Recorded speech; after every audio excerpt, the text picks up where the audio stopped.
Oi, oi, oi, eu sou Thiago França e esse é o Sabe Som.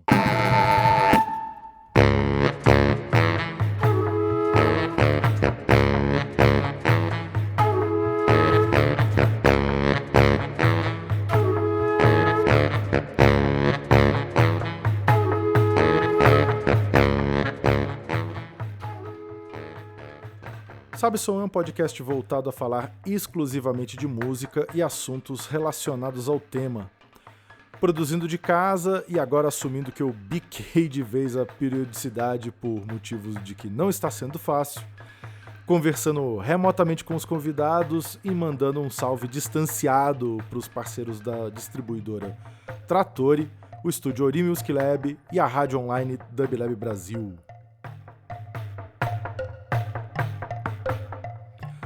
Um ano desta merda, repita comigo, um ano desta merda de pandemia. Sem ministro, sem governo, sem presidente, esperando de coração que a luz no fim do túnel não seja um trem vindo nos atropelar. Segue aqui um espaço em branco reservado para você que quiser soltar um grito aí da sua casa. E um abraço para você que, assim como eu, fez por merecer o troféu Sabe de Nada Inocente. Para aqueles que acharam que a quarentena ia durar 40 dias ou no máximo 3 meses. Os efeitos catastróficos para quem trabalha com arte já vêm se anunciando há bastante tempo e vão apontando um cenário cada vez pior. Já não bastassem as carreiras interrompidas, né? Porque não são só as apresentações que pararam, mas a produção foi fortemente atingida, porque o artista precisa de rua, de gente, né? De contato, de calor para criar. Precisa de tudo aquilo que a gente não pode ter agora. E caminhando de mão dada com isso, vai se formando um cenário meio apocalíptico pro pós-pandemia. Quem vai aguentar até lá? Para onde a gente vai quando tudo isso acabar? Quem está sofrendo violentamente esse golpe são os espaços culturais, especialmente teatro, casas de música. Esses dias eu vi um post da Inti Queiroz, que é produtora cultural, militante ferrenha da cultura, foi candidata a vereadora pelo PSOL na última eleição. O post era um obituário de casas de show daqui de São Paulo. Blue Note, Casa do Mancha, Rio Verde, Bourbon Street, Fall House, Laje, Morpheus Club e em especial um que cortou meu coração, que foi o Odo Borogodó. Outras casas ainda estão lutando bravamente para se manter abertas, espaços importantíssimos para a vida cultural da cidade, como a Casa de Francisca e o Mundo Pensante. Ainda nesse cenário, o setor cultural vem sofrendo ataques do próprio governo federal. Um dos casos mais recentes, a ANTA, lá em Brasília, suspendeu o repasse de verba da Lei Rouanet para os estados que aderissem ao lockdown.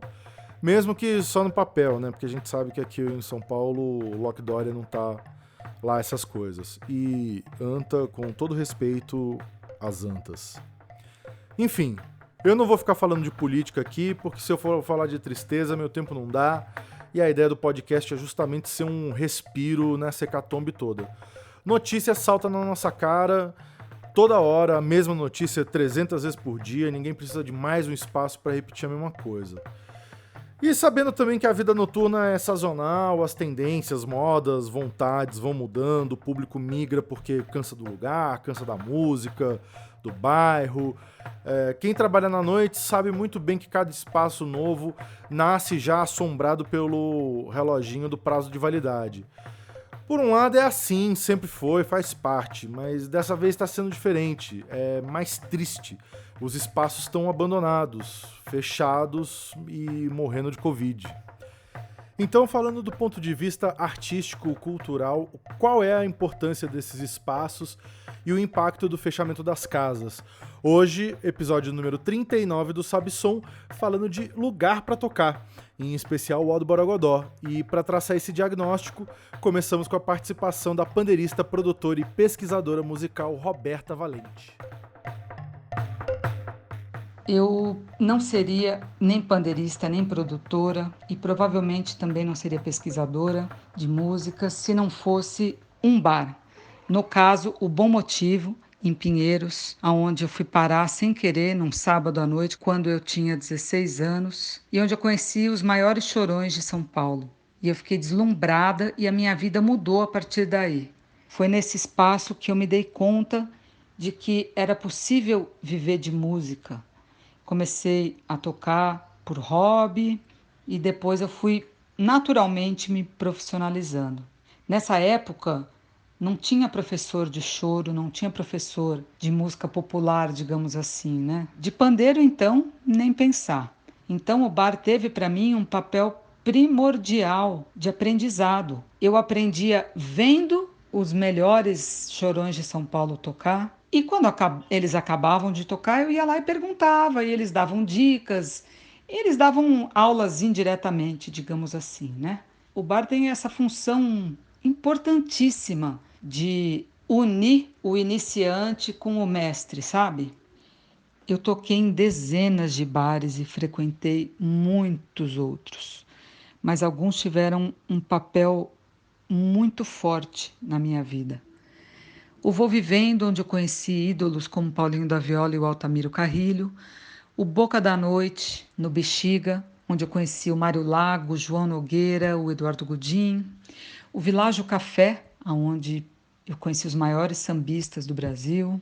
Mas assim, os espaços onde a minha carreira deslanchou realmente foram o Bar do Sidão, onde eu toquei por cerca de 8 anos, e o Ó do Borogodó. O Ó do Borogodó, em 2021, está completando 20 anos de atividades. Eu toco lá desde o princípio e eu estou desolada em saber que o bar está para fechar por conta de dificuldades financeiras. Estamos todos. Uma das primeiras manifestações a respeito do O foi um vídeo feito pela cantora Fabiana Cosa no Instagram, falando da importância do espaço e fazendo um apelo aos frequentadores. A Fabiana cantava às segundas-feiras no O por volta de 2004, quando eu voltei a morar em São Paulo, numa roda que tinha a Roberta como pandeirista. Por isso a música que abre a playlist desse episódio é o Samba é Meu Dom, composição do baterista Wilson das Neves e do Paulo César Pinheiro. Foi a primeira música que eu ouvi lá. A Fabiana sempre começava as rodas de segunda-feira cantando esse samba. Então, os bares, as casas de show têm esse papel super importante de estreitar os laços entre os músicos veteranos e iniciantes, como a Roberta falou. Isso é crucial na formação dos novos artistas.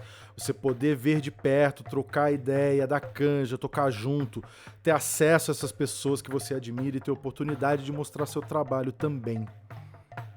Seguindo aqui, outro grande amigo e frequentador do Ó do Borogodó, Rômulo Frois, contando um pouco da experiência dele no bar. Falar do nosso queridíssimo Ó do Borogodó, lugar tão importante para a música de São Paulo, né? Lugar tão importante para vários dos meus amigos músicos, né? Você que teve aquela grande segunda-feira da gafieira, enfim, grandes histórias, mas as minhas lembranças mais fortes, eu acho, para mim, elas se confundem com dois artistas muito importantes para a minha vida e que eu vi durante muitos e muitos anos nas terças-feiras do Ó, que são o grande Zé Barbeiro e a Dona Iná. Eu tive momentos inesquecíveis nessas terças-feiras. Primeiro começava a noite com o Zé Barbeiro e seu conjunto ali, seus companheiros, as lembranças incríveis de performances inesquecíveis do Zé Barbeiro, que nunca eram iguais, nunca se repetiam, cheio de invenção a cada terça-feira, cada noite que eu vi ele tocar, assim, era um prazer, assim, acho que foi uma das experiências mais ricas como ouvinte, como espectador de música que eu tive, eram aquelas rodas do Zé Barbeiro.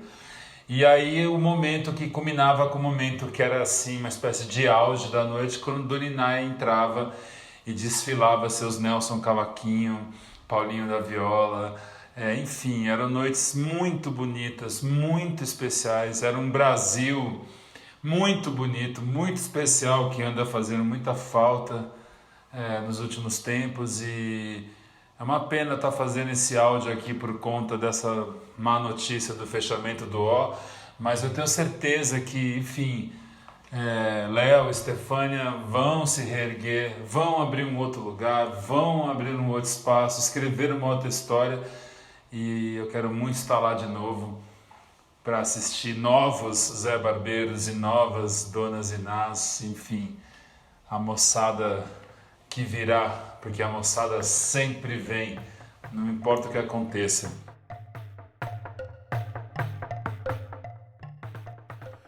Duas grandes figuras, Zé Barbeiro e Dona Iná. Isso de você tocar sempre no mesmo lugar, sempre com o mesmo pessoal, dá muito entrosamento, mas também pode cair numa monotonia e haja criatividade para manter a coisa interessante. E o Zé era especialista nisso. Era não, é.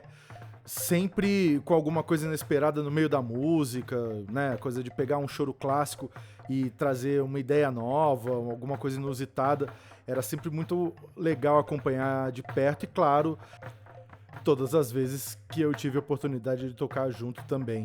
Nessa terça-feira clássica do Ó do Borogodó, com o grupo Choro Rasgado, com o Zé no violão de 7 cordas, a Roberta no pandeiro, Rodrigo e Castro na flauta e Alessandro Penese no violão de 6.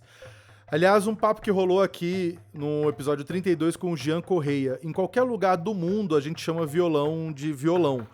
Onde se toca samba e choro, a gente chama violão de 6, que é um instrumento completamente diferente do violão de 7, cada um com suas funções bem distintas. E claro, a Dona Iná, cantora excelente, figura por quem eu tenho muito carinho. Em 2008 eu produzi o disco da Dona Iná, cantando Eduardo Gudim, foi meu primeiro trabalho como produtor. E sim, teve uma época que rolava a Gafieira Nacional às segundas-feiras. E para vocês terem uma ideia da importância de você ter um lugar para tocar toda semana e desenvolver um projeto, para a Gafieira eu escrevi coisa de uns 120, 130 arranjos para uma formação de banda com um trio de metais. Até então, isso era coisa que eu fazia raramente, escrever arranjo. E eu posso afirmar com toda certeza absoluta que foi ali, foi fazendo, que eu aprendi a escrever arranjo. O som acabava por volta das 2 da manhã, chegava em casa lá para as 4, depois de tomar, né, aquela saideira com o pessoal, comer uma carne seca com abóbora, sentava na frente do computador ainda, com a cabeça borbulhando de ideia, ia corrigir coisa, melhorar arranjo, ou começar alguma coisa do zero. Saudade de encontrar o pessoal na rua e falar, pô, cola lá no Ó do Borogodó, toco lá de segunda. Pegando esses ganchos todos, então, voltamos para Roberta, que para mim é das figuras mais emblemáticas do Ó do Borogodó e que me mandou um depoimento longo e super pertinente sobre o Ó e outros espaços como esse, e o depoimento dela se tornou o fio condutor desse episódio. O bar ajuda os músicos a se desenvolverem, porque você tem que ter um apuro técnico e um conhecimento de repertório gigantes, bem como um preparo físico, porque é muito intenso tocar 2, 3, 4, 5 horas seguidas, né? E isso estimula muito o músico a continuar, porque você está em atividade. Aonde mais você poderia se apresentar com uma grande frequência, senão nos bares? E conhecer novos músicos, a nova geração, e muitas coisas maravilhosas aconteceram para mim nesse espaço. Para você ter uma ideia, foi lá que um produtor australiano me convidou para dar aula numa importante universidade lá da Austrália. Foi lá que o grande diretor teatral Bob Wilson contratou o meu grupo para participar do Garrincha, um espetáculo belíssimo dele, que ficou em cartaz no Sesc Pinheiros. Tudo aconteceu lá. Para a minha turma, Rodrigo Campos, Jussara Marçal, Kiko Dinucci, Marcelo Cabral e o Rômulo Frois, o Ó foi o grande ponto de encontro. Todo mundo tocou lá em algum momento junto, separado. Cabral e Rodrigo tocavam comigo na Gafieira Nacional, o Kiko tocava com Afro Macarrônico, eu ia da canja. Uma época a Jussara fazia uma roda de samba na segunda-feira e eu aparecia para tocar, às vezes estava lá fazendo sub de alguém. Muitos encontros muito felizes aconteceram ali. E seguindo nessa linha, depoimento agora do parceiro Kiko Dinucci. Bom, o Ó do Borogodó é é um divisor de água, né? Uma grande encruzilhada assim na minha vida, e não só encruzilhada, mas como foi o lado certo da encruzilhada, né? Onde eu trilhei um caminho que está rolando até agora, e onde eu conheci muita gente, onde eu tive liberdade de fazer o que eu quisesse, né? Com música ali, tive a liberdade de praticamente desenvolver um laboratório, né? De criação ali, junto com o bando afro-macarrônico, e conheci tantos músicos que passaram por lá, tantas pessoas, meu leque de amizade que já era grande e cresceu muito mais, né? E não parou de crescer desde o do Borogodó, então eu não desvinculo o do Borogodó com meu próprio nascimento artístico, né? Eu creio que esse Kiko que as pessoas ouvem hoje foi parido ali no Alto Borogodó. E com o fechamento da casa, isso para mim fica mais visível do que nunca, né? Eu espero que a casa se restabeleça, mesmo que seja em outro lugar, mas que, né, que essa comoção geral que está rolando se transforme em energia para levantar a casa novamente. Então, estamos aqui na torcida para que o O volte às nossas vidas. Tá aí o Kiko falando dos encontros, disso que é tão crucial pra gente que vive de arte, que tem a coletividade como premissa dos trabalhos. E é verdade, esse violão do Rastilho já dava pinta lá no Alto Borogodó há muito tempo. E legal relembrar uns causos, eu conheci o Kiko, acho que em 2005, no estúdio 185, que era na Vila Madalena, ele saindo com o disco do Afro Macarrônico pronto, e eu chegando pra começar a produzir o meu primeiro na gafieira. O Kiko já era um compositor considerado naquela época, e por ter uma pegada diferente do samba choro mais tradicional que rolava lá, todo mundo falava que a gente precisava se conhecer. Depois desse dia, eu fui numa quarta-feira lá com o sax pra dar uma canja, ele me chamou pra tocar uns carimbó, deu match na hora, e aí eu comecei a fazer sub de todo mundo no Afro Macarrônico. Faltava percussionista, ia eu, faltava cantor, ia eu, faltava o Douglas tocando cavaquinho, ia eu lá tocando saxofone. Nessa mesma época, a Jussara Marçal fazendo roda de segunda-feira lá, a gente se conheceu, era um dia que eu frequentava muito o e aí, blá blá blá, metá, aquela coisa toda. Então agora com a palavra, Jussara Marçal.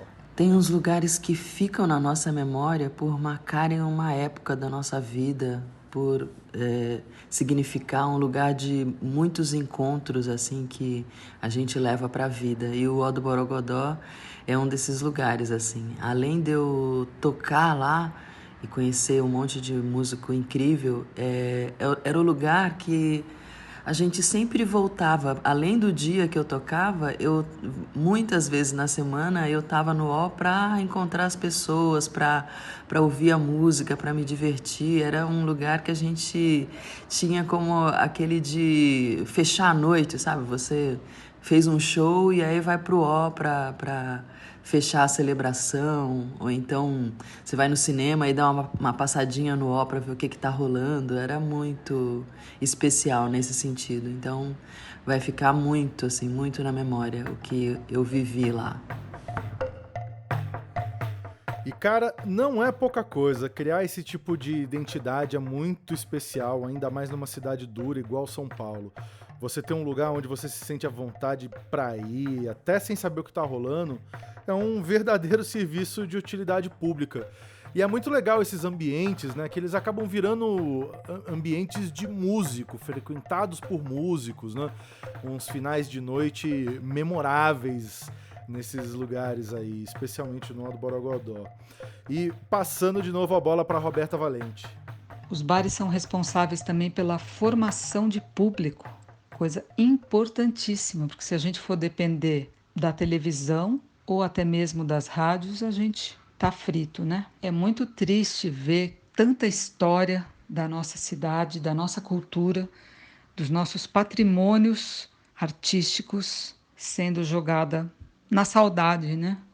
Por falta de apoio, o nosso país ainda está longe de valorizar seus músicos, seus artistas e cuidar desses ambientes onde a música acontece também é uma função do Estado, eu acho. Acho não, eu tenho certeza que isso é função do Estado, sim. formar profissionais, consolidar carreira, fortalecer esse mercado, o Estado deveria sim estar presente defendendo e facilitando a produção cultural nacional nesses polos independentes, que é o grande patrimônio do país, é a nossa identidade frente ao mundo todo.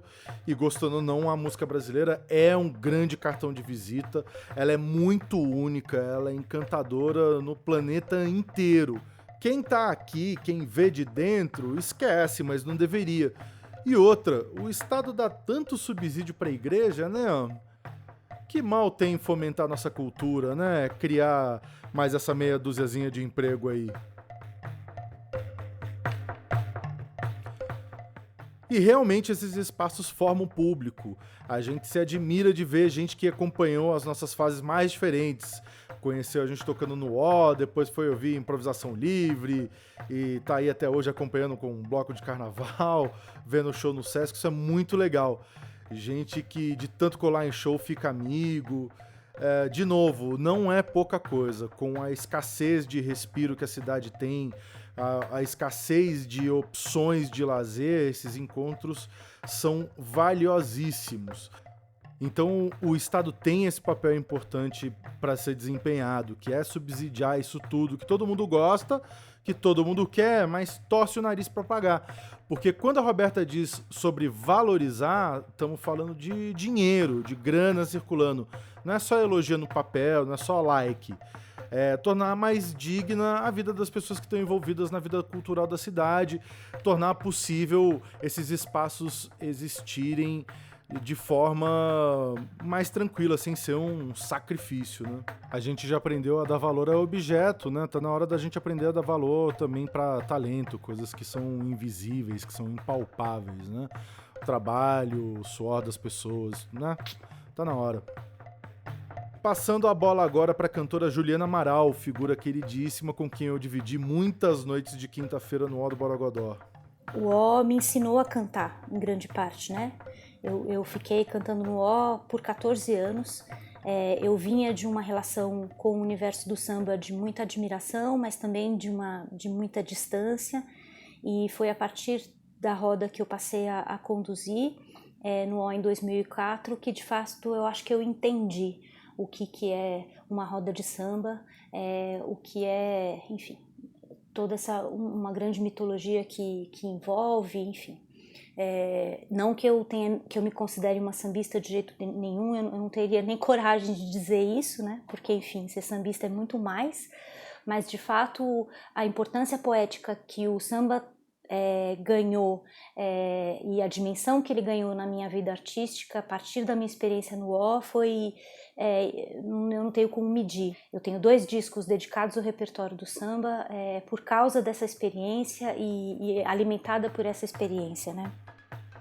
Tem algo muito valioso do fazer artístico que espaços como o O proporcionam, que é você se debruçar sobre um repertório, sobre um estilo, jogar o jogo proposto pelo espaço, pelo público. A graça de ir pro O era justamente tocar samba e choro, mergulhar nisso. Tocar fixo no lugar é um baita desafio. A gente tocava 50, 60 músicas numa noite e a graça era repetir muito pouco na semana seguinte. Então essa pesquisa era muito intensa e acabava sendo um aprofundamento de linguagem muito grande e, consequentemente, apontando caminhos artísticos. Enquanto eu tocava no O, eu fiz o meu disco de gafieira, o Kiko fez o disco do Bando Afro-Macarrônico com o Douglas Germano, que depois o Douglas fez o Ori. Você vê a influência do lugar, do repertório, no disco, no trabalho das pessoas, da Fabiana Cosa, da Dona Iná, da própria Juliana Amaral, enfim, de todo mundo que passou por lá. A mesma coisa acontecia quando eu ia para Matilha com Marginals fazer improvisação livre, as noites do sambanzo na serralheria. Esses lugares serviam como incubadoras de discos, de projetos e tal. Realmente é um espaço fundamental para todo mundo que faz música. E segue a fala da Juliana. Para mim, o O é muito isso, essa dimensão do encontro, essa encruzilhada em que todo mundo que passou por ali foi atravessado por uma coisa. E o fechamento do O, para mim, é não é a morte, mas é muito pior que a morte, é o desencanto. O desencanto dessa cidade, que vai ficando cada vez mais estranha. Desencanto desse país, cujas cidades estão vivendo isso, né? Essa perda da qualidade simbólica, essa perda do oxigênio, e agora isso é literal, né? Mas a perda do oxigênio que nos faz mais profundos espiritualmente, mais vivos, né? Para quem mora em São Paulo, a pandemia está sendo especialmente dura, porque eliminando a possibilidade de frequentar esses espaços, de absorver cultura, aqui a gente tem que se deparar com a realidade cruel que é essa cidade é uma merda. A qualidade de vida aqui é horrorosa, não tem parque, não tem praça, não tem respiro. Se já era uma cidade opressora antes do corona, imagina como vai ser quando finalmente a gente puder voltar para a rua e não tiver sobrado nada. Enfim, dentro ainda desse assunto dos encontros e dos seus desdobramentos, mais uma vez, Roberta Valente. Não é qualquer espaço que permite que você toque o que você quer, o tempo que você quer, da maneira que você quer, que permite que outros músicos participem do que você está fazendo ali. Então, os donos do Alto Borogodó, na contramão de todos os outros donos de bar, eles incentivavam a gente a mostrar o desconhecido. Eles adoravam. Muitos grupos surgiram a partir disso. Eu faço parte de alguns grupos e 2 eu criei para tocar no Alto Borogodó. O Choro Rasgado e o grupo Alto Borogodó. Se não fosse o bar, esses grupos não existiriam. Certa vez, um músico de uma orquestra super importante, o percussionista, ele veio conversar comigo, pediu algumas dicas, tal, e ele falou um negócio muito interessante para mim. Ele falou: eu trocaria facilmente os meus 20 anos de orquestra por os seus 5 anos no bar, porque a cancha que a gente adquire tocando na noite é um negócio que você fica preparado para tocar nos maiores palcos do mundo. Na noite, não dá para você ficar com partitura, ter silêncio. Então você desenvolve outros sentidos, né? Você toca um repertório imenso decorado, aprende a tocar na bagunça, no barulho, né? Aprende a lidar com o público, né? Um grande preparo para os palcos, né? É uma experiência imensa. Enfim, eu também não trocaria nenhum ensino formal pela minha experiência, pelo meu aprendizado na prática nos bares. Claro que o ideal seria a gente poder conciliar o ensino formal, que por sorte está em pleno crescimento, com a prática nos bares. Mas como que a gente vai exercer o que a gente aprende se não tem praticamente mais bar com música ao vivo na cidade? Tá aí a Roberta concluindo o pensamento sobre a importância desses espaços, tudo que eles proporcionam para a vida cultural e social da cidade, tanto na construção e continuidade da produção musical, como no lazer que proporciona. Eu sei que a chance é baixa, mas quem sabe o pessoal aprende, né? O público se conscientiza a ajudar e o poder público trata com o devido valor e respeito. Agradecendo a Roberta Valente, Rômulo Frois, Kiko Dinucci, Jussara Marçal e Juliana Amaral que participaram desse episódio. Não esqueça de conferir a playlist e seguir o podcast no Instagram. Falamos tudo. É isso, valeu e bons sons.